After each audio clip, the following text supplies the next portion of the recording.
Assalamu alaikum and hello, my name is Hashima. Welcome to my channel, and if you're returning, welcome back to my channel. So today's video is going to be like a life update video. It seems to be the trend here where I just come and do life updates every 2 to 3 months. I recorded videos during Ramadan and Eid, but I didn't upload stuff, so I'll probably share, in the future, just some snippets here and there as I talk about my life. But this channel is going to be changing a little bit. So if you're new here, I opened my videos previously with my name is Hashima, and on this channel I share conscious lifestyle inspiration for mind, body, and soul to transform and master the art of you. So while the channel is still going to be about mastering the art of you, because that's just what I'm passionate about, and my life for the rest of my life, inshallah, will be about self-mastery.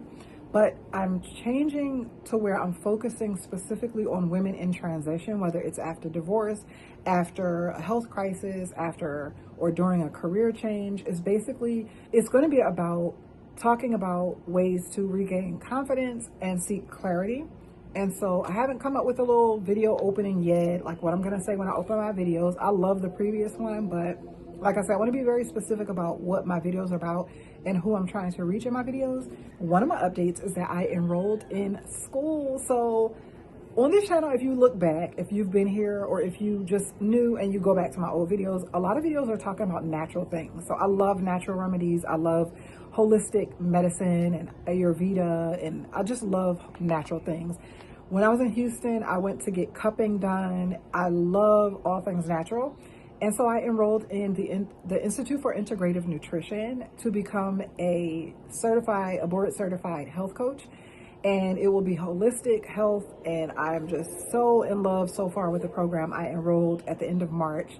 And I am in love. Like, the whole thing is I'm just so passionate about that topic. So that's one of the new things. And that's also what I'm going to be including in my content, a lot of the things I'm learning. Number 3, I had this epiphany recently, which has motivated and inspired me in the way of just overall in my life, but specifically when it comes to my content and the type of content that I've been kind of back and forth, just like not ever really finding my way to consistently deliver content. And the thing is that I've had this channel for probably about 15 years or more. And back when I was doing content years and years and years ago, like over 10 years ago, I was very consistent with it and my channel started to really grow rapidly. However, the things that I was going through in my personal life, my marriage and things like that, kept me from being able to be consistent. I had this realization. Now, I've talked about creativity and I've talked about our gifts not being wasted, but something came to me the other night, and I've always thought about rizq, like the provisions that we get from Allah that you get, and you're never gonna, like, you're gonna get all of your provisions before you pass away. And that's what the promises that Allah gives. Like, whatever it is that He has allotted to you for your lifespan, you're gonna get it before you pass away. And I always thought about it as from the reference point or the perspective of money. You know how those times where you revisit the same thing, but it hits you differently? So what I realized the other day, or what came to me, and I feel like it was really divinely inspired, not to sound all whoo, but is that part of my rizq is my talents or my abilities, is my knowledge. Like, that is actually a part of my rizq that I've already been given. The topic of rizq is talked about a lot when it comes to money, financial rizq. But it's like, rizq is not just the money. It's all these other things too that Allah has provided for you. So anyway, I thought not to downplay it, but moving on, I was just thinking how, wow, like I've been given all of the things that I need in order to get me to that, but I'm not using them to their fullest capacity. And that's on me. So Allah's done His part and I'm not doing my part. Oh, I have provisions already to take care of me, and that is by way of my gifts and talents and knowledge. So share it with the world, girl. Stop making excuses and all that other stuff.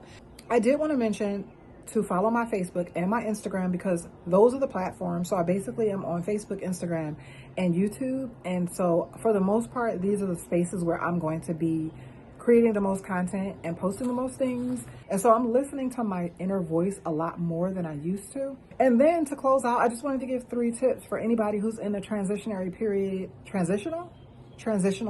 in their life. Share 3 things that are very helpful, that have helped me a lot on the journey. Make sure that you live day to day and you're not trying to do some 5-year plan right now in the middle part of your life, try to basically think about what you need today, and especially think about what is the most important thing to me at the beginning of this day. Like when you get up in the morning, after you make fajr, do your morning stuff, what is the most important task for me to do today? So that's it. And whether you have children or not, this applies, because sometimes we get overwhelmed at the beginning of our day based on all the things in life that we want to achieve, and it can overwhelm us to the point where we abandon things for the day. If you're a journaling person, I encourage you to get a productivity journal, because that is a way for you to show yourself that you have actually accomplished something when you get to the end of the day. Because one thing I know about post-divorce and confidence loss, and also being a parent, even if you're still married, but you're a parent, sometimes the day can get away from you, and you can feel at the end of the day like you didn't accomplish anything. And then you carry that energy into the next day, which can demotivate you at the beginning of the very next day. So writing in a productivity journal doesn't necessarily mean that you're writing it so that you can look over what you wrote. It's just writing it so that you're getting out on paper and you have that muscle memory of, I achieved something today. No matter how small it is, it may be one thing that's major that moved or impacted your day in some way that was beneficial, or, you know, an accomplishment. And the last thing, which is 3 parts: forgive yourself for all the mistakes you made in the past. Ask Allah for forgiveness. Do tawbah for the things that you need to face Allah about. And ask forgiveness from the people who you harmed in the past, or who you're harming in the present. That's going to be it for this video. Yeah, like, comment, and subscribe. Anything that resonated with you, of course, leave a comment below. Talk to me about it. And again, follow me on Instagram and Facebook as well. Subscribe to the channel if you like content like this or need content like this. Share this video with someone who you think it would benefit. That's going to be it for this video. Until next time, assalamu alaikum.